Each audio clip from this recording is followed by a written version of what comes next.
parece interesante la dinámica que ustedes buscan generar con un espacio que puede ser al mismo tiempo de alto voltaje y distensionado en torno justamente como a los temas centrales pues que tienen que ver con el documental, pero que les interesan más de lo que sabemos, que es el tema de la interseccionalidad, justamente de la relación entre distintas categorías de opresión.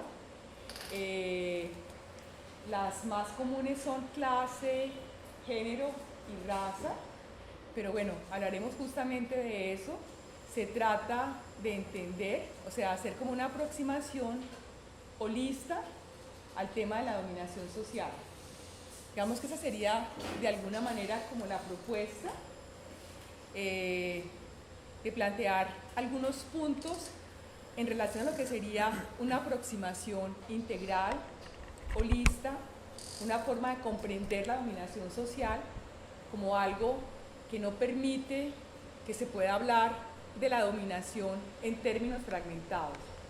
Dominación de clase, dominación de género, dominación racial, sino entender que la dominación social realmente entreteje estas distintas opresiones.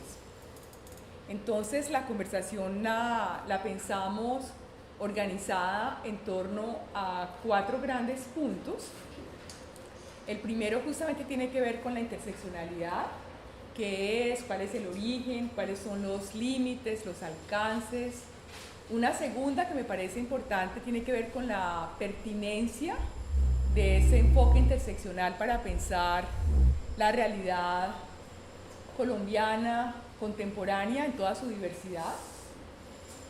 Y los otros 2 puntos tendrían que ver con, digamos, investigaciones que hemos adelantado cada uno de nosotros, donde hemos puesto en marcha lo que sería como precisamente un enfoque, una aproximación interseccional a distintos temas.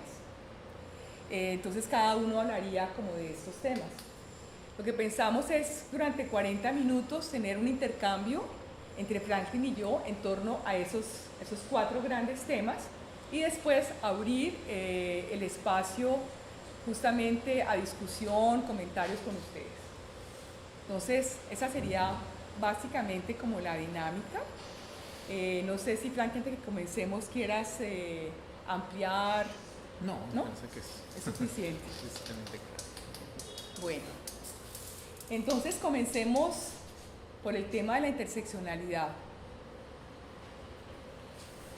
No sé qué, yo creo que la interseccionalidad se ha vuelto una palabra de moda, así como la perspectiva de género se convirtió también en una palabra de moda. Y cuando los términos se convierten en palabras de moda, creo que hay que detenerse y repensarlos.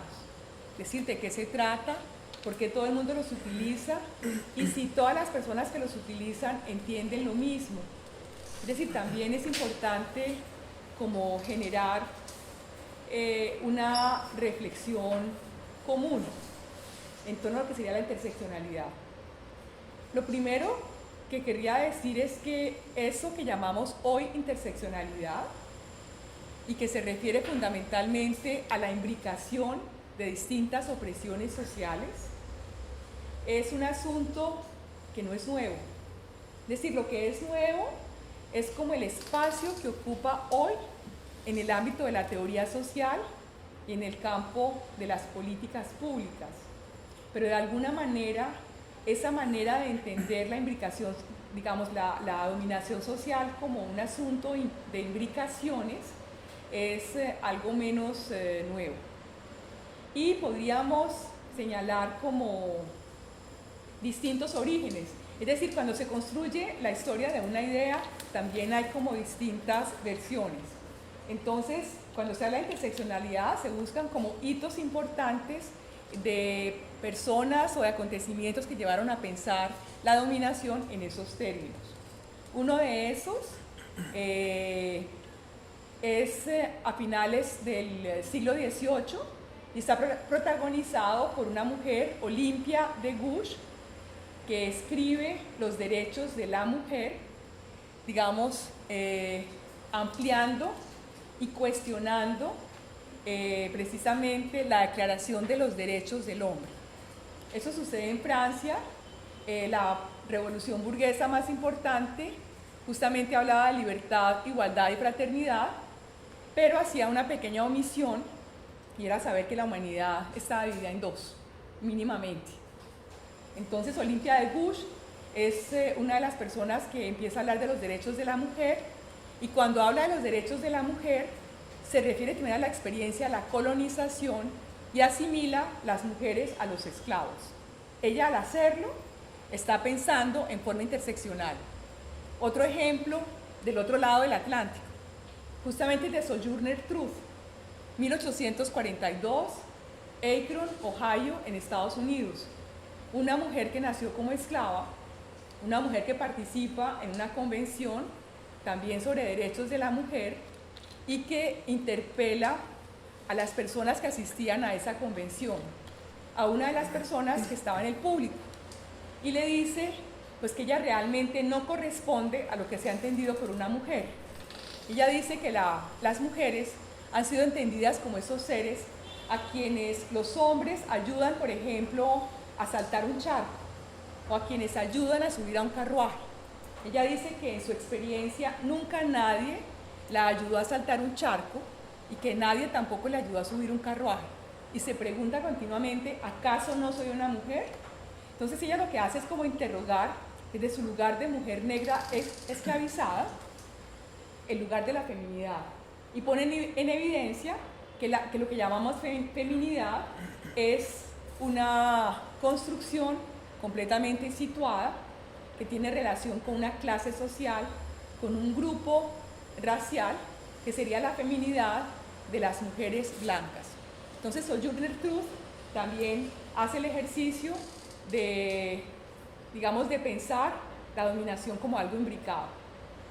Y podríamos saltar al siglo XX y hablar de un grupo de los años 70 en los Estados Unidos, la colectiva del río Combahee, un grupo de mujeres feministas, negras, lesbianas, que sienten que justamente sus luchas no están recogidas por ningún movimiento social, ni por el movimiento de liberación negro, ni por el movimiento de liberación feminista, que realmente solamente incluye a las mujeres blancas de clase media, pero tampoco, bueno, fundamentalmente esos dos grupos, y que además como mujeres negras lesbianas no son, digamos, el grupo poblacional fundamental de ningún movimiento social. Entonces es para mostrar que, de alguna manera, eso que llamamos interseccionalidad ha sido una reflexión nacida de la experiencia y del movimiento social. En el caso de Olympia de Gouges, la lucha de las mujeres por hacer caber sus derechos como mujeres en el campo de los derechos humanos. En el caso de Sojourner Truth, la lucha de una mujer afrodescendiente que muestra que ella no cabe en las definiciones de feminidad, y la lucha de la colectiva del río Combahee, que justamente lo que hace es como estallar lo que podría ser el foco de un movimiento emancipatorio y revolucionario. Eso para decir que la interseccionalidad debe vincularse siempre a una historia anclada en el movimiento social. Entonces no es un origen académico, no es un origen teórico, es un concepto que nace de experiencias sociales. Eso es como lo primero que quisiera decir en torno al origen.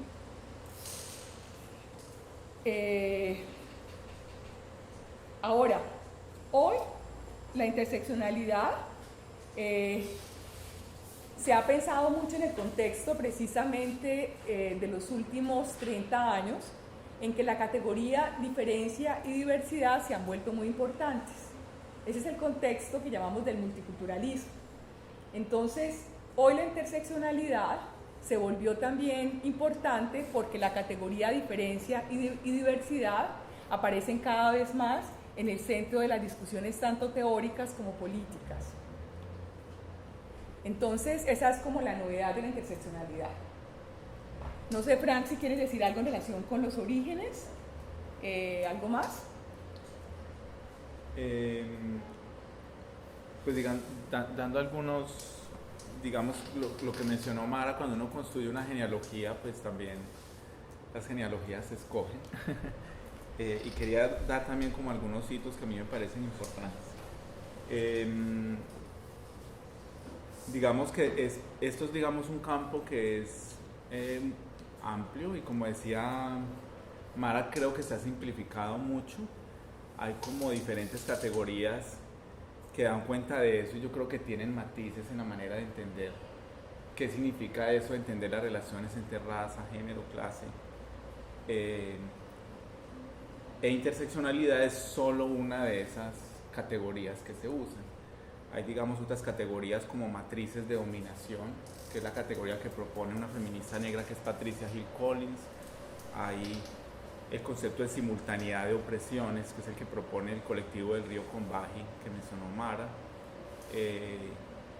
Consustancialidad, que creo que es una cosa que ha trabajado más Mara, y creo que todos ellos tienen como posibilidades y que no necesariamente son lo mismo. Sobre esa cuestión de los antecedentes, yo creo que hay dos autoras de todas maneras que desde lo académico han sistematizado o han trabajado más sobre esas categorías. Una de ellas es Kimberlé Crenshaw, que es la que propone o acuña este término de interseccionalidad, y Patricia Hill Collins, que para mí Patricia Hill Collins es como la que sistematiza de una manera más precisa, completa, lo que llamamos el feminismo negro estadounidense.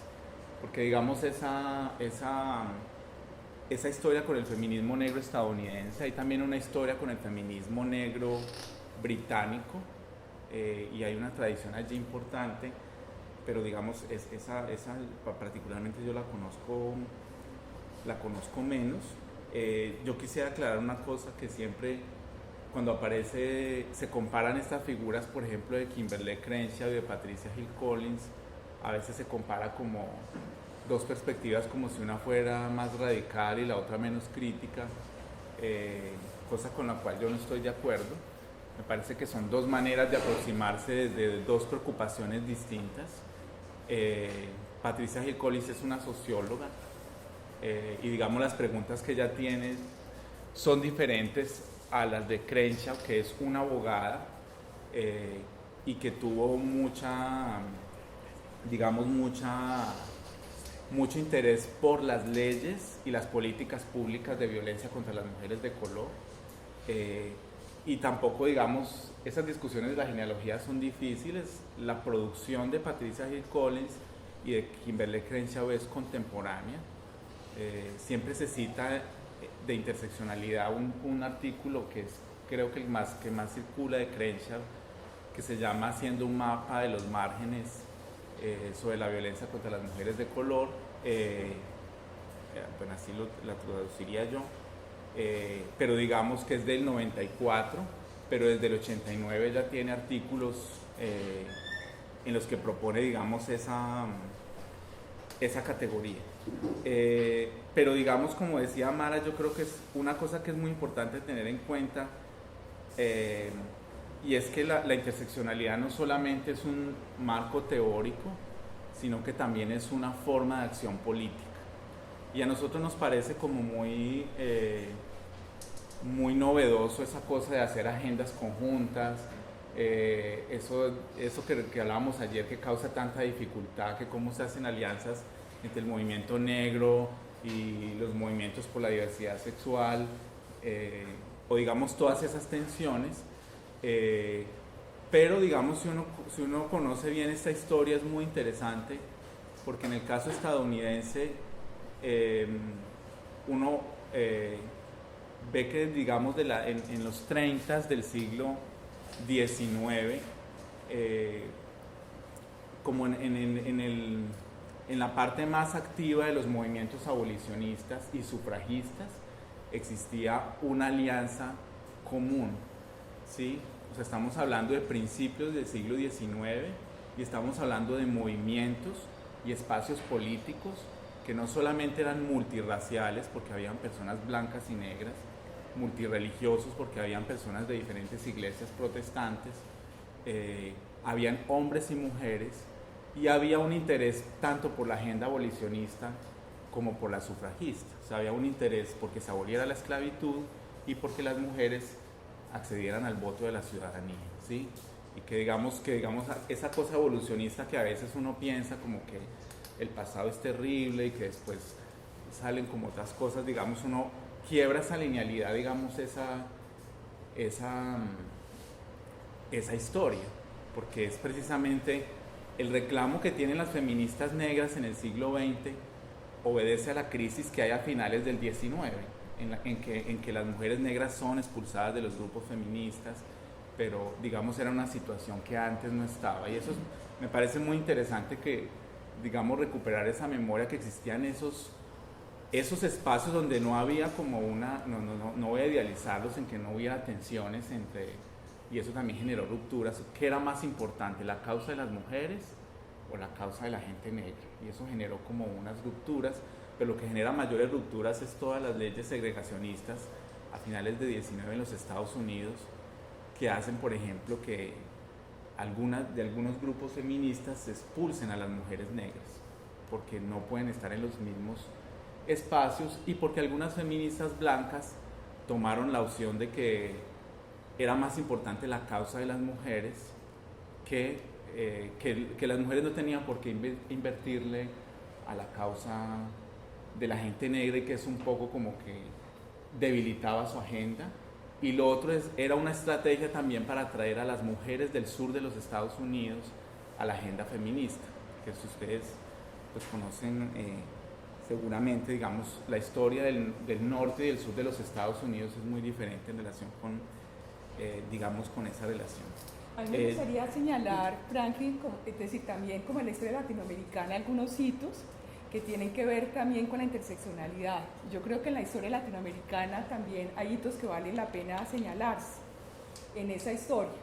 Y es justamente que la historia latinoamericana, las élites criollas eran conscientes justamente de ese lugar ambiguo que tenían, en que al mismo tiempo reclamaban un origen europeo, pero también sabían pues que eran el producto de múltiples mestizajes. Y en la construcción de nación latinoamericana, las reflexiones interseccionales también estuvieron presentes. Lo quiero decir porque habría que construir también, es decir, cuando hablamos de interseccionalidad y construimos una historia, vale la pena como entrelazar distintos hilos. Y la producción sobre interseccionalidad ha sido fundamentalmente una producción norteamericana. Entonces valdría la pena pensar como qué podríamos incorporar de nuestra propia historia a esa genealogía. Y pienso que es importante señalar también pues algunos personajes. Y yo creo que hay personajes muy interesantes en la literatura producida por mujeres de las élites desde el siglo XIX en América Latina. Estaba pensando en una mujer peruana de la élite que justamente denuncia el abuso que se hace de las mujeres indígenas por parte de los curas. Entonces, Florinda de Riquer. Entonces es muy interesante, en ese momento no recuerdo exactamente el nombre de su obra, pero es alguien que desde fecha muy temprana hace una reflexión de esas. E incluso en el siglo XX en Brasil, una mujer como la pintora brasilera Tarsília do Amaral tiene un cuadro que es muy interesante que se llama La Negra a Nega, donde ella lo que representa es a las nodrizas negras de las familias blancas brasileras. Y al hacerlo está mostrando, digamos, esa imbricación profunda que hay entre personas negras y personas blancas en la construcción de la nación brasilera. Entonces, también, digamos, ha habido desde América Latina, desde fecha temprana, una percepción de de esa imbricación. Y en los movimientos sociales también del siglo XX, en los movimientos obreros, algunos eran conscientes de que los obreros no eran todos iguales y que no todos eran blancos, y tanto en Perú como en Colombia, incluso en Colombia, se hicieron algunas reflexiones en que se hablaba del mestizaje y se hablaba de la clase obrera. Eso para decir que también desde acá, pues tuvimos que, es decir, tomar en cuenta que la clase no explicaba toda la dominación social, porque eso ha sido como algo que caracteriza a la historia latinoamericana. Imaginar que las diferencias en la sociedad latinoamericana están fundamentadas en la clase. Y casi nunca se ha pensado cómo la raza y la etnicidad también explican muchas de las diferencias y las desigualdades sociales en las sociedades latinoamericanas. Entonces, eso es para subrayar que si nosotros en América Latina y en Colombia acudimos a la interseccionalidad, es porque encontramos que es un marco conceptual que es útil, que es pertinente para pensar las realidades nuestras, donde realmente pues, la historia de la colonización es una historia donde la raza, el género y el ordenamiento de las desigualdades sociales siempre estuvo muy imbricado. Hay una, sobre esa historia, digamos, el hito del colectivo del Río Combahí, que es muy importante, y yo creo que los invito y las invito a que lean el manifiesto, y que de pronto algunos conocen y algunas conocen, que es yo creo que es un texto muy rico para entender lo que significa esta perspectiva. El manifiesto del Río Combahí, que es un texto de 1977, y en el que está, digamos, es un manifiesto, entonces precisamente está plasmado el proyecto político de un colectivo feminista que, como mencionó Mara, no solamente es feminista, sino que es un colectivo de mujeres que son negras, lesbianas y anticapitalistas. Y son una disidencia de otro grupo que era la Organización Nacional de Mujeres Negras en Estados Unidos, que se fundó en los años 70 del siglo XX, y ellas salieron de ese espacio porque les parecía que era un grupo de mujeres negras burguesas con las cuales ellas no se identificaban y que además tenían muchos problemas con la experiencia lesbiana, ¿sí? Y eso es muy importante como en esa historia.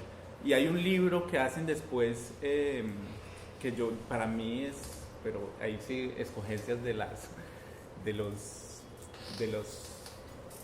digamos, esos hitos fundadores. Hay un libro que además tiene un título muy bello que hace Patricia Vélez-Cobb, Bárbara Smith y Gloria Hull, que son precisamente, que fueron del Río Combahí, que nos explica muy bien también lo que significa estar entre el movimiento negro y el movimiento feminista, y que se llama Todas las mujeres son blancas, todos los negros son hombres y algunas de nosotras somos valientes. Y que además de ser un título que a mí me parece precioso, me parece que es una síntesis muy buena de lo que significó la experiencia política, digamos, de este grupo. Pero digamos, hay unos para conectar un poco con lo que estaba diciendo Mar ahora, hay unos antecedentes también muy interesantes que conocemos menos. Hay un manifiesto de mujeres negras del 70 que hace un colectivo de mujeres del tercer mundo. Y digamos es muy porque digamos la limitación un poco que comentaba, no sé si era como una limitación, lo voy a decir yo de esa manera, que hay que tener muy en cuenta que digamos esto nace en una experiencia muy particular y que las relaciones raciales de Estados Unidos y de América Latina tienen una historia muy diferente, ¿sí? Pero digamos hay unas conexiones que vale la pena explorar, y me parece que una clave importante de explorar es este manifiesto de las mujeres del tercer mundo, ¿sí? Y la discusión que algunas feministas negras tienen con algunas mujeres racializadas en Estados Unidos que son migrantes. Por ejemplo, lo que hace Angela Davis, la discusión sobre el aborto, no solamente con las mujeres negras, sino con las migrantes puertorriqueñas en los Estados Unidos. Entonces, como vemos, hay como unas alianzas que se dan allí que aproximan ciertas experiencias racializadas latinoamericanas a la experiencia de las mujeres negras estadounidenses, pero yo creo que siempre hay que tener el cuidado de tener en cuenta de que la historia de las relaciones raciales en un país como Colombia es distinta, ¿sí? Pero que digamos hay unos vasos comunicantes, unas historias comunes y grupos que existieron, digamos, que generaron esas alianzas que permitían como tener agendas comunes. Esa quería como mencionar.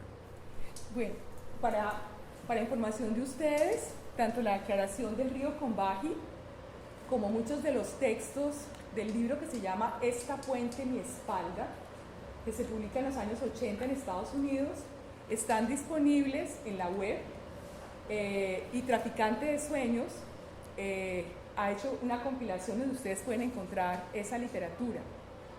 Hay algo que llama la atención y es que cuando se publican estos libros como Esta puente mi espalda, no tuvieron tanto éxito en el momento y fueron considerados como literatura secundaria. Y hoy, o sea, más o menos como desde el 2010, se empezaron casi que a reeditar una serie de libros, y eso es lo que me parece interesante como subrayar. Es decir, que eso nos haga pensar, ¿por qué ahora se volvió importante volver a hablar de interseccionalidad? Y que tengamos una actitud crítica frente a eso. Es decir, darle la bienvenida, por supuesto, porque es un enfoque que permite una aproximación probablemente más compleja de la realidad, pero al mismo tiempo preguntarnos qué es lo que hace que hoy se hable tanto de interseccionalidad hasta el punto en que se vuelva como el tropo más difundido en la literatura feminista. En este momento no hay reunión feminista en el mundo donde el tema de la interseccionalidad no esté presente. Y entonces la pregunta es, pues, ¿por qué? O sea, sí me parece importante, digamos, señalar, y eso es un poco, digamos, lo que siempre me parece útil recordar. Lo digo porque eso pasó también con la perspectiva de género. Es decir, género en algún momento pues fue una categoría que tenía un sentido emancipatorio y que tenía un sentido emancipatorio en la medida en que desnaturalizaba una relación social, mostraba que era una cosa, digamos que las relaciones entre los sexos eran relaciones sociales, eran relaciones históricas y socialmente y culturalmente construidas. Y en ese sentido la categoría de género tenía dos ventajas: desnaturalizaba ese tipo de relaciones, ya las desanclaba de la biología, y por otra parte mostraba su contenido relacional. Entonces, en un momento, género tiene un sentido transgresor, emancipatorio, pero con el tiempo incluso se vuelve una palabra políticamente correcta, es adoptada por todos los organismos internacionales y pierde todo su contenido, digamos, todo su potencial subversivo. Entonces, a mí me parece importante recordar esa historia cuando hablamos de la interseccionalidad y señalar que nosotros podríamos estar contribuyendo a la construcción de una nueva doxa. Sería que hay que hablar de interseccionalidad, hay que ser políticamente correcto y no podemos hacer nada que no sea interseccionalidad. Entonces, por eso me gustaría como pasar pues al siguiente tema, y es como a mostrar, digamos, como los alcances, pero también los límites de esta perspectiva. Es decir, es complicado porque al mismo tiempo, cuando se está haciendo la crítica, no es para decir que no es importante. Por supuesto que ha sido muy importante, y entre otras cosas ha permitido visibilizar una reflexión que no es nueva, y una reflexión que no es nueva y que es muy importante mostrarla, porque es una reflexión que provino de grupos subalternos.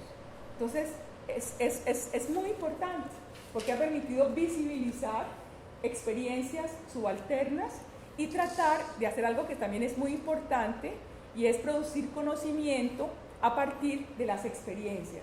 Entender que la producción del conocimiento no es un asunto únicamente de trayectorias académicas, sino que también se puede producir conocimiento a partir de la necesidad de entender y de dar un sentido a una experiencia que no tiene cabida en los discursos dominantes en un momento. Bueno, ahora, quisiera señalar así como rápidamente límites y algunos límites de la perspectiva interseccional. Uno tiene que ver con el origen norteamericano, y es que aunque todo el tiempo se habla de género, clase y raza, realmente la categoría clase desaparece de muchas de las reflexiones norteamericanas interseccionales. Y eso tiene que ver con la historia precisamente de la sociedad norteamericana, donde la categoría clase no es una categoría central para explicar el ordenamiento de esa sociedad, y donde la línea de color ha sido más importante que la clase para explicar las desigualdades sociales. Entonces, desde América Latina nos encontramos en una situación que es muy distinta, porque aquí, por el contrario, parecería que la clase es la única categoría importante para explicar las diferencias y las desigualdades. Entonces, aquí, al contrario, lo que nos ha tocado es tratar de incorporar la raza y la etnicidad, porque no estaban presentes en el panorama de la desigualdad social. Eso para decir que desde cada lugar es importante saber cuáles han sido las diferencias importantes y cuáles han sido las diferencias invisibilizadas o consideradas menos fundantes. Y lo que ha sido paradójico en el caso latinoamericano es que la pregunta es, ¿pero cómo es posible que en una historia como la latinoamericana, que tiene que ver con la conquista, la colonización, el tema de la raza y la etnicidad estuviera ausente? O sea, ¿qué es lo que explica ese punto que no voy a llamar ciego, sino ese punto, o sea, que amerita una explicación, ¿sí? Y digo que no voy a decir ciego porque nos damos cuenta que con todas las metáforas que utilizamos estamos hablando de lo que no vemos, de los puntos ciegos, y las personas con discapacidad visual en algunas ocasiones nos han hecho caer en cuenta que también al hablar estamos todo el tiempo hablando con metáforas visuales. Entonces, efectivamente, hay asuntos que han sido difíciles de entender, y ven que también me cuesta trabajo utilizar otras metáforas. Y que de alguna manera estaban implícitas en la historia, por ejemplo, latinoamericana. La pregunta es, ¿cómo es posible que se haya escrito tanta literatura sobre etnicidad y sobre raza, donde no se viera el género? Y al mismo tiempo, ¿cómo es posible que los estudios de género no cayeran en cuenta de las diferencias étnico-raciales entre mujeres y hombres, ¿sí? O que no vieran la relación que existe entre precisamente género, raza y etnicidad. Es decir, que no vieran cómo esos ordenamientos estaban completamente conectados. Con eso quiero decir que cuando se habla de interseccionalidad, lo que se evoca es como una intersección que es una metáfora geométrica. Sería como el encuentro de dos categorías y habría como un punto fijo que, o por lo menos que designa un sector que está en el encuentro de dos grupos. Por ejemplo, cuando hablamos de hombres gay, estamos poniendo en relación una categoría de género con una categoría de sexualidad. Y los hombres gays serían ese grupo que está en el encuentro de esa categoría de género y esa categoría de sexualidad. O cuando hablamos de mujeres indígenas, ese grupo de mujeres indígenas sería el producto del encuentro entre una categoría de género y una categoría de etnicidad. ¿Eso qué límite tiene? El límite que tiene eso es que imaginamos que todos los hombres gay o todas las mujeres indígenas son iguales. Y estamos desconociendo que cada grupo también tiene una heterogeneidad, que hay diferencias internas, que no todas las mujeres indígenas son iguales y que no todos los hombres gays son iguales. Hay diferencias de clase, hay diferencias étnico-raciales, hay diferencias de edad, hay diferencias de capacidad, entre otras. Bueno, eso sería, ya hemos enumerado dos límites. Uno, que tiene que ver con el origen y cuáles son las diferencias a las que se le da importancia en función de las historias nacionales. Esa es la primera, que tiene que ver con Estados Unidos y Latinoamérica. La segunda, con la misma forma de pensar la interseccionalidad como una, digamos, con una metáfora geométrica. Ha habido otras metáforas, la metáfora aritmética, es decir, que todas las dominaciones se suman. Eso es lo que decimos cuando decimos que las mujeres negras y pobres son las que están las más jodidas o las que experimentan una triple condición de opresión. Y eso me parece también engañoso, no siempre sucede así. Nosotros podríamos decir que después de septiembre de 2011, hombres fenotípicamente claro pero islámicos empezaron a ser más perseguidos que las mujeres negras pobres. Entonces también hay que ver que las diferencias siempre actúan en contextos sociales particulares y que no debemos predefinir cuáles son las diferencias que son relevantes en un contexto a priori, ¿sí? Sino que tenemos que ver in situ cuáles son las diferencias relevantes. Eso es una manera de invitar a que el uso de la interseccionalidad sea un uso que tenga conexión con lo empírico y no decir que algo tiene que ser interseccional, sino que hay que ver qué es lo que es importante en un contexto dado. Y eso lo digo tanto para la investigación social como para el análisis político. Cuando hablamos de una coyuntura política debemos tener en cuenta cuáles son las diferencias que son relevantes políticamente en una coyuntura, cuáles son las alianzas pertinentes en ese momento, qué es lo que debe hacerse aparecer y al contrario qué es lo que debe ponerse entre paréntesis. Entonces, no hay que pensar que todas las diferencias se valen. Las diferencias son distintas entre ellas. Eso es importante. Y la otra cosa es que las diferencias tienen historias distintas. Cada una de esas categorías ha sido pensada de forma diferente, es decir, la historia de la clase, la historia de la raza, la historia del género, de la etnicidad, de la edad y ahora de la capacidad han sido construidas en momentos distintos. Yo creo que solamente es en los últimos años, de forma muy reciente, en que el tema de la discapacidad se vuelve un tema relevante en el ámbito social. El tema de la discapacidad era un tema importante, digamos, para todas las profesiones médicas y paramédicas, pero no tenía nada que ver con las ciencias sociales. Y hoy vemos que en las ciencias sociales cada vez, por ejemplo, el tema de la capacidad y la discapacidad empieza a jugar un lugar importante. Entonces, una diferencia emergente que empieza a mostrarnos que eso de la exclusión es un proceso inacabado y que nunca podemos determinar de antemano cuál es la exclusión que vamos a hacer. O sea, y cada contexto es el que va a definir las fronteras de las exclusiones. No sé si eso es claro, pero eso me parece realmente importante, porque es mostrar que para mí, el único sentido que tiene la utilización de una perspectiva interseccional es un sentido que es ad hoc y situacional y que tenga relación con la realidad social. No es una cuestión de abstracción teórica. ¿Sí? Y que en ese sentido valdría la pena, digamos, producir investigaciones empíricas que nos hagan entender de manera más cualificada y compleja eso del asunto de la interseccionalidad. Y lo mismo, análisis políticos que nos permitan cualificar el uso de esta perspectiva también para el diseño de políticas públicas. Eso en relación como con los límites y con los alcances. Yo no sé si por el tiempo, ¿cuánto llevamos? Porque estoy perdida un poquito con el tiempo.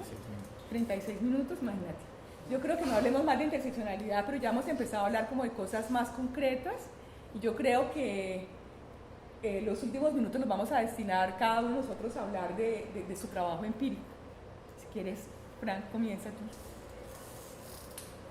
Bien, para hacer el enlace quería dialogar con algo que decía Mara, y es que precisamente cuando eso se vuelve como un deber ser, o sea, no nos sirve de nada para un análisis ni para una acción política decir que todo tiene género, clase, raza, etnicidad, edad, sino que digamos eso es una cosa que exploramos en el momento si es pertinente. No es tan fácil como, porque se nos puede volver, o sea, uno menciona en un trabajo para analizar cualquier problema que todo tiene género, raza, pero hay que llegar como a un punto como más profundo, digamos, de lo que significa en términos de movilización política, pero también de análisis de la realidad.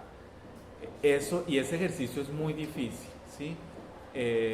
Las posibilidades también de esas relaciones, y por eso que decía Mara de estas metáforas matemáticas para entender la cosa, a veces son muy limitadas, y quería darles un ejemplo, y es que ciertas categorías que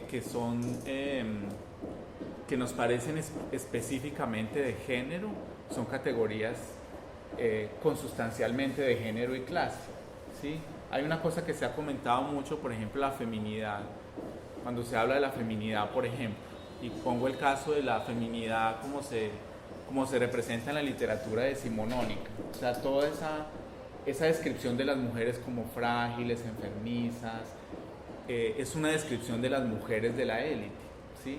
En ese sentido, la feminidad es una categoría de clase también, ¿sí?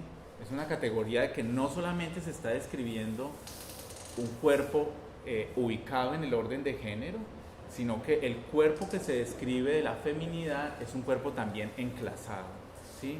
Y en ese sentido, cuando se describe la feminidad, esa descripción excluye las experiencias de, digamos, otros cuerpos que podrían ser categorizados como mujeres, y por eso es muy, muy interesante este discurso de Sojourner Truth de ¿acaso no soy una mujer? Y que uno diría en Estados Unidos, pero yo creo que también muchas mujeres aquí, en un contexto como esto, mujeres de sectores populares, mujeres que han tenido que estar en el mundo del trabajo físico, se sienten seguramente muy distantes cuando describen la feminidad o cuando describen las mujeres de cierta manera, porque no corresponde con las experiencias de sus vidas. Lo que yo quería comentar más, como ya hablando sobre casos, tiene que ver con la reflexión que he hecho sobre homosexualidad y racismo. Y yo la última vez que estaba hablando de eso, lo intenté sintetizar en una mala copia del título que les comenté ahora de ese libro que a mí me gusta mucho. Y yo titulaba esa reflexión: todos los gays son blancos, todos los negros son heterosexuales y algunos de nosotros somos maricas. Y era tratando como de entender como los puntos principales también, digamos, de esta relación entre sexualidades disidentes y relaciones raciales que se dan, digamos, en varios puntos. Los puntos que quería señalar como, digamos, en esa reflexión, uno tiene que ver con cosas que ustedes ya comentaron, que estábamos comentando ayer, y es la tensión que hay en el movimiento negro con el tema de la homosexualidad, ¿sí? Que, digamos, se han abierto espacios, y esto, digamos, lo han documentado para otros contextos también, pero, digamos, hay como yo diría como una dimensión doble en esa cuestión de blanquitud y homosexualidad, y es que, digamos, había una representación en los líderes del movimiento negro, y estoy hablando más de lo que dicen para el caso brasileño, de que la homosexualidad es cosa de blanco, ¿sí? Y en algunos grupos étnicos, en grupos indígenas también, siempre dicen que la homosexualidad es una cosa del mundo occidental y que, digamos, en sus comunidades eso no existe, ¿sí? Ha habido todos unos procesos de gente que ha recuperado, esa es una respuesta que para mí tiene sus problemas de doble filo. Algunas personas han recuperado como la historia, por ejemplo, del homoerotismo de algunos grupos africanos, ¿sí? o del homoerotismo de algunos grupos americanos, ¿sí? Tratando como de tratar de buscar como una historia propia de la homosexualidad y digamos los grupos que han estado en un cierto lugar siempre han tenido esa estrategia, como buscar sus antepasados. Las mujeres lo hicieron en algún momento y varios movimientos relacionados con diversidad sexual han hecho eso. Entonces buscar en la historia los maricas y las lesbianas que han aportado a la humanidad, pero digamos eso es una estrategia que a mí me parece que es de doble filo, ¿sí? En el sentido de, porque es como tratar de reconstruir una genealogía orgullosa, una genealogía presentable, y se vuelve como, para mí, como un arma de doble filo, porque se vuelve también una cosa como de corrección política, de que nosotros tenemos derechos porque hay una gente que ha sido muy buena, muy inteligente, y yo creo que la discusión por la igualdad no se debe basar como en ese tipo de evaluaciones. Pero digamos, el otro lado de la cosa de lo blanco, y es una cosa que estoy tratando de pensar ahora de manera más práctica, es que qué significa decir que lo gay es blanco, ¿sí? Y que lo gay tiene, y que digamos ha sido una crítica que yo he trabajado, no porque no haya una cosa muy importante en el movimiento LGBT y en los movimientos gays en relación con los derechos de una serie de personas, que ha sido una lucha muy importante, pero digamos también ha generado un tipo de cultura y un tipo de espacio social que tiene un sesgo de clase y un sesgo racial, ¿sí? Y yo diría, y es una cosa muy gruesa y que yo creo que siempre hay que decirla con cuidado, de que si la cultura gay, lo que llamamos la cultura gay, lo digo a propósito así, porque hay una supremacía masculina en esa cultura, en ese consumo, en ese circuito, en ese espacio social que se abre, pero también hay un sesgo de clase y un sesgo racial donde ciertos cuerpos, digamos, no se sienten reconocidos en ese espacio que se abre. Es un espacio que a la vez abre una posibilidad para unos cuerpos, para unos ciudadanos y unas ciudadanas, pero a la vez excluye una serie de cuerpos y experiencias que no hacen parte de esa reivindicación, ¿sí? Una serie de cuerpos de maricas, de cacorros, de areperas, y uso esas categorías a propósito para dar cuenta como una serie de cuerpos que no tienen esa experiencia gay hegemónica, que se ha instaurado como el lugar de la ciudadanía. La otra cuestión que quería mencionar sobre ese trabajo, dos cosas y para hacer un puente con lo que creo que va a hablar Mara, tiene que ver con la sexualidad y las parejas, ¿sí? Y es como todos los imaginarios sobre la sexualidad que rondan a la hora de conformar pareja, ¿sí?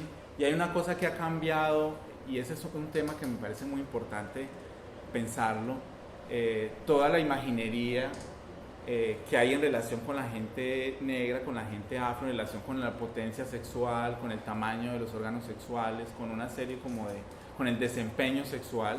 Eso es una cosa que no solamente está presente en las relaciones heterosexuales, sino también en las homosexuales. Y eso aparece como un espacio de tensión en una reivindicación que ha sido muy importante para el movimiento LGBT, que es el matrimonio, ¿sí? Porque digamos en las experiencias que yo recogí hace unos años, claro, uno dice, toda esa imaginería sexual también puede ser positiva, en el sentido que es algo que tú puedes movilizar a tu provecho, pero otra vez es un arma de doble filo, y había una diferencia muy fuerte entre quién puede ser mi pareja y con quién tengo sexo, ¿sí? Y yo creo que eso funciona para otro tipo de relaciones. La persona que escoge para casarse o la persona que escoge para tener una relación afectiva de más largo plazo, pues pasa por una elección que es también de clase, que es de raza, que es de edad, y allí, digamos, aparece eso. Y había como unos trabajos que decían, y a mí me parecía muy interesante, que en los espacios, en las parejas particularmente de lesbianas y de gays, había como una relajación de esas normas de clase y de raza para ser pareja.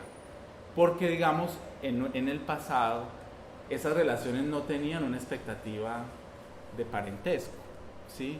Entonces no estaban como en este contexto nuevo donde tenemos, para mí afortunadamente, derechos, las personas a tener una pareja del mismo sexo, cobran un lugar diferente, porque ahora sí hay una expectativa de parentesco, sí hay unos derechos patrimoniales, y en ese sentido esas parejas empiezan a ser signadas también por las normas del matrimonio, y uno escoge, digamos, el espacio que tenía ahora, que comentaban antes de que al parecer había más parejas interclase, por ejemplo, en parejas homosexuales tanto de hombres como mujeres, o interraciales, obedecía a un contexto en que esas uniones no estaban a la expectativa del matrimonio, ni estaban en las normas del parentesco, para decirlo de manera antropológica.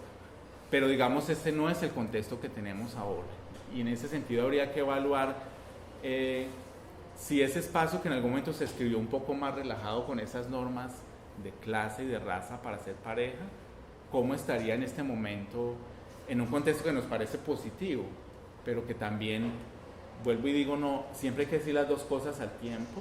Ese contexto de derechos para mí es muy importante, ese cambio, pero también genera unas dinámicas de exclusión muy fuertes. Y una, por ejemplo, tiene que ver con esa, las expectativas sobre el matrimonio.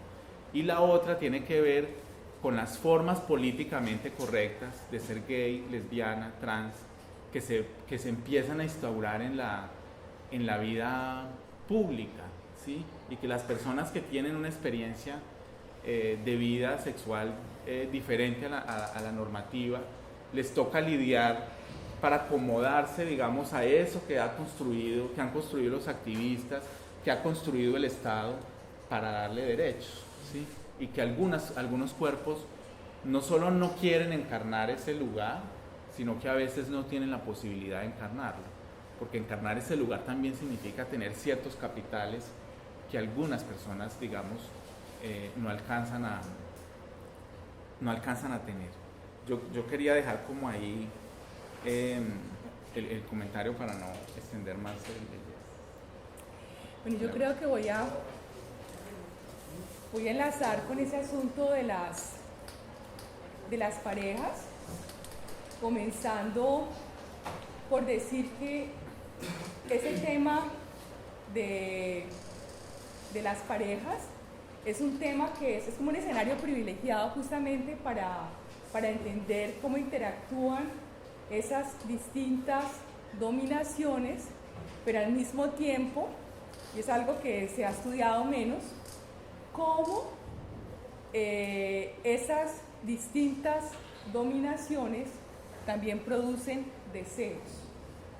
Eso creo que ha sido menos abordado, porque cuando pensamos en las dominaciones las pensamos como algo que solamente es opresivo, pero cuando pensamos en el género, la raza, la sexualidad como relaciones de poder y no únicamente como relaciones de dominación, también podemos hablar de esas relaciones como productoras, como productivas, no solamente, digamos, como algo que oprime, sino como algo que también suscita nuevos deseos.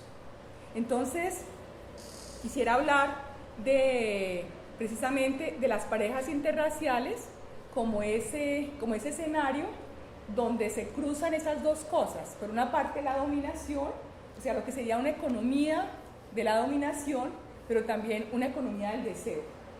Y cómo esas relaciones, esos intercambios erótico-afectivos interraciales son intercambios que están signados por la ambigüedad, por la contradicción, por las tensiones, y que tienen que ver con una tensión fundante. Y es la tensión que tiene que ver con nuestra propia historia de latinoamericanos, en que al mismo tiempo ha existido un elogio abstracto del mestizaje, pero una discriminación en la práctica. Esto me parece importante porque ayer en el foro muchas personas decían, pero ¿cómo así que somos racistas si aquí hay mucho mestizaje? Y es que imaginamos que el mestizaje lo que hace es abolir el racismo, y para nada. Yo creo que la configuración de las relaciones raciales en América Latina lo que muestran es una coexistencia, una convivencia entre un elogio abstracto del mestizaje como precisamente ficción fundacional de las naciones latinoamericanas, pero en la práctica un racismo cotidiano y estructural. Y era un poco lo que también ustedes decían ayer. Es decir, todo el tiempo se dice que los brasileños son muy bellos porque son mezclados, que los cartageneros son hermosos porque tienen algo también de negro, pero tienen que tener algo de negro que no sea demasiado evidente, ¿sí? Eso está mostrando precisamente como esa coexistencia ambigua, como les digo, entre racismo y democracia racial. Y eso hace diferente las relaciones raciales en estos lares que las de Estados Unidos, donde la línea de color realmente crea grupos más segregados. Eso era lo primero. Lo otro que quería señalar es que en las relaciones interraciales, siempre, bueno, ya Frank señalaba algo, y es que la gente que ha sido racializada ha sido muy erotizada, muy sexualizada, pero nunca se la piensa como pareja para una relación estable. Es decir, pareja para construir familia y pareja para construir nación. Es decir, ninguna nación se ha pensado a partir de las relaciones interraciales. Y cuando se dio el mestizaje en la práctica, que fue lo que construyó las naciones latinoamericanas, era un mestizaje orientado hacia el blanqueamiento de la raza. Era justamente disolver lo negro y lo indígena en la licuadora universal, que hacía que las personas cada vez fueran más claritas y que fuéramos más aceptables en el concierto de las naciones, que no nos sintiéramos acomplejados con los europeos, podíamos ser como occidentales un poco más oscuritos, pero occidentales al fin y al cabo. Entonces, para mostrar cómo esa relación ambigua que hemos mantenido en América Latina con ese asunto pues, de la raza y la etnicidad, y que eso pues está muy presente también en la vida cotidiana, en lo que son las parejas interraciales, e incluso es decir, el mestizaje es un tema de familia. Cuando nace un bebé de una pareja interracial, la pregunta es cómo salió, si salió clarito, si salió crespito, ¿sí? Y va a ser más bonito si tiene justamente, o sea, tiene poquito de negro, pero algo se le nota. También es mostrar que los cánones estéticos han ido cambiando, y ayer en la conversación que teníamos con Cristian, que pesar que no esté, él decía que ciertos atributos fenotípicos, por ejemplo, que son juzgados mal en una clase social, al contrario son evaluados positivamente en otra clase social, el pelo crespo. Entonces él decía que su pelo crespo en el barrio donde él vive era mal juzgado, pero cuando estaba en el centro de Cartagena era algo que era bien percibido. Entonces también para mostrar cómo ese asunto de los cánones estéticos también están muy atravesados por la historia y la cultura. Una cosa que también caracteriza las parejas interraciales es que cuando se arma una pareja interracial es una pareja que siempre produce sospechas, que no tiene total legitimidad. Entonces la pregunta que se hacen siempre es ¿por qué esta persona escogió un negro o una negra? ¿Sí? Entonces siempre se piensa que es una pareja fundada en el desempeño sexual de la persona más oscura. O sea, es decir, hay como una especie a priori en que seguimos vinculando blanquidad con educación, con racionalidad, con progreso, y seguimos vinculando negridad con exotismo, con desempeño sexual, con musicalidad natural, ¿sí? Con estar más cerca de la naturaleza que la cultura, etc. Y lo que me llamaba la atención en mi propia investigación con parejas interraciales es que incluso en las parejas de larga duración, esa sospecha permanecía. Es decir, pasan dos cosas. Cuando las parejas duran mucho tiempo, como que ya la exotización que hacen hacer la pareja se va disolviendo, porque a punta de ver la misma persona durante muchos años, pues ya el exotismo se pierde, se vuelve una cosa trivial. pero al mismo tiempo siempre hay que buscar una explicación de por qué dos personas de orígenes étnico-raciales distintos están juntas. La otra cosa es cuando hablamos de parejas interraciales también tenemos imágenes precisas en la cabeza. Entonces cuando hablamos del mestizaje brasilero, siempre pensamos en un hombre blanco portugués con una mujer negra. El producto de esa relación es una bellísima garota de Ipanema, que es una mulata, pero la vemos como hija de un portugués blanco y de una mujer negra. Casi nunca pensamos que puede ser la hija de un hombre negro y de una mujer blanca. Ahí pone problema. Eso haría sospechosa a esa mujer blanca, porque una mujer blanca debe ser recatada, una mujer desexualizada y no ser libidinosa. Entonces una mujer que entra en relación con un hombre negro se la está acusando de libidinoso y se carga de sexualidad. Eso puede ser visto como algo indeseable, pero en el mundo contemporáneo también puede ser visto como algo deseable.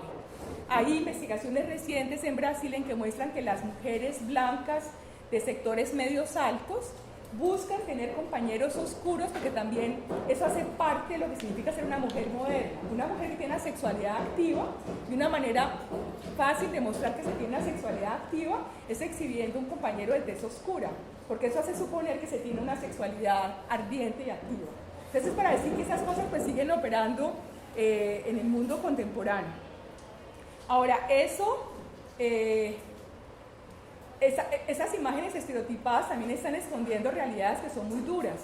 Y es que, de hecho, las mujeres negras, eso lo han demostrado distintas investigaciones, tienen más dificultades para establecer parejas en todos los grupos.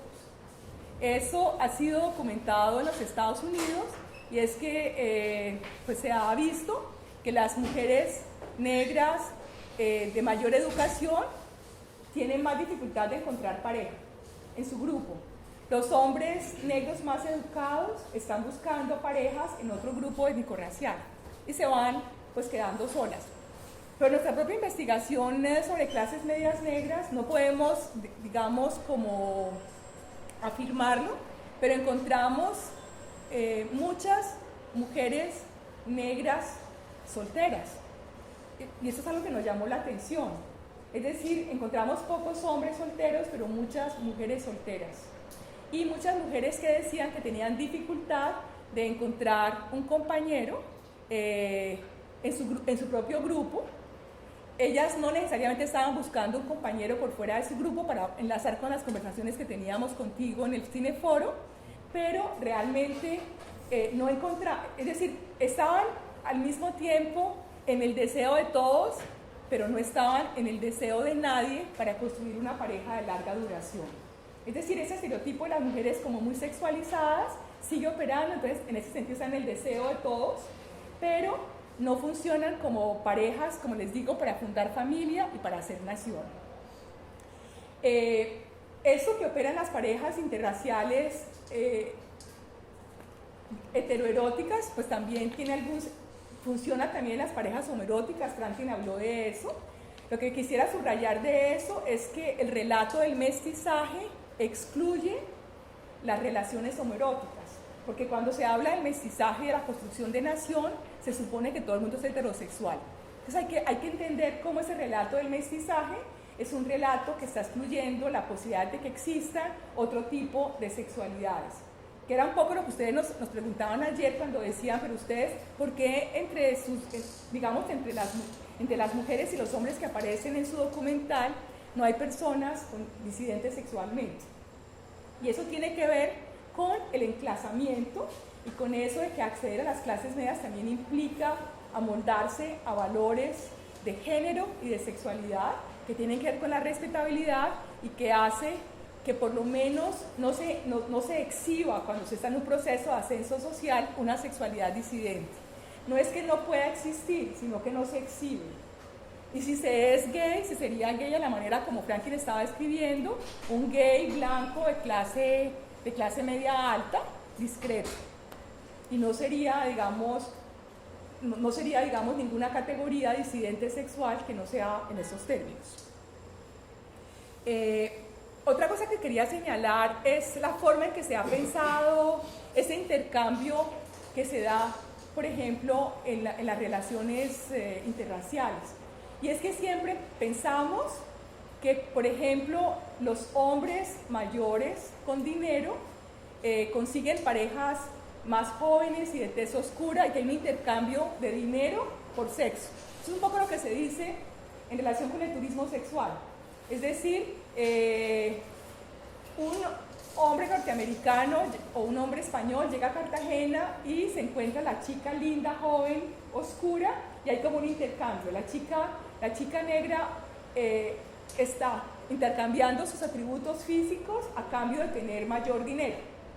Bueno, eso es una metáfora que parece como muy, digamos, muy pertinente para dar cuenta de lo que sucede allí, pero, es decir, he estado reflexionando sobre el asunto y me parece que no da cuenta de lo que sucede allí, y es que no podemos hablar de los intercambios eróticos o afectivos en términos únicamente de mercado, porque las relaciones, precisamente ese asunto de que los intercambios erótico-afectivos no son solamente asuntos objetivos, sino también asuntos subjetivos, hace que entre en juego la ambigüedad, la contradicción, el deseo, todo lo que es preconsciente, y que sea difícil, digamos, poder hablar de esos intercambios únicamente en términos mercantiles. Eso por una parte.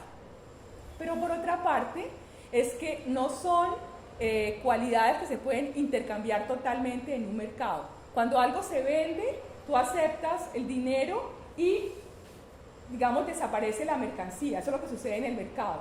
Pero en los intercambios eróticos nunca desaparece precisamente lo que se da. Es decir, lo que hace que funcione un intercambio interracial erótico es que la negrura de la persona, por ejemplo, en el caso de parejas interraciales entre personas negras y no negras, no desaparezca en el intercambio, porque si no pierde sentido. Entonces no es una mercancía que se vende, sino algo que podríamos asimilar más como algo que se da y que se recibe. Bueno, eso es muy complejo, creo que explicar eso de manera sencilla y rápida es difícil, más bien cuando ustedes me pregunten voy a detenerme más. Lo que quiero señalar es que, ya para terminar, es que en esas relaciones interraciales uno no puede predefinir de antemano qué es lo que se va a intercambiar. Entre otras cosas porque las relaciones cambian en el tiempo, porque lo que nos parece evidente en una relación mercantil pierde su evidencia cuando se trata de una relación amorosa. Y yo creo que no es por decir que las relaciones amorosas están por fuera de la historia y de lo social, sino también para incluir el asunto de la economía del deseo en los análisis sociales. ¿Me explico? O sea, la idea no es dejar de pensar en términos sociales e históricos, sino también incluir en los análisis sociales e históricos el asunto del erotismo, del deseo, de la intimidad. Entonces dejo allí para que pues, sigamos la conversación.